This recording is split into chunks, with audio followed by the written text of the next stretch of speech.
välja, et targad kohad tulevad välja panna. Siis EB9 ja EB9 teine kohta Kaido Vilo, Andrus Markson, TAS Ralliklubi ja klassivõitjad Toomas Repp, Oliver Raever, Ligur Racing.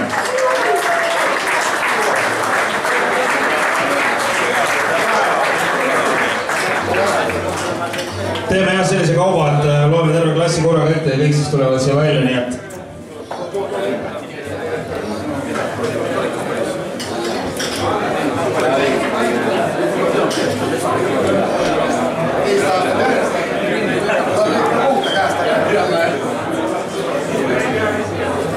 palun väga, veokate kiiremalt Toomas Repp, Oliver Raever, Kaido Vilu, Andrus Markson.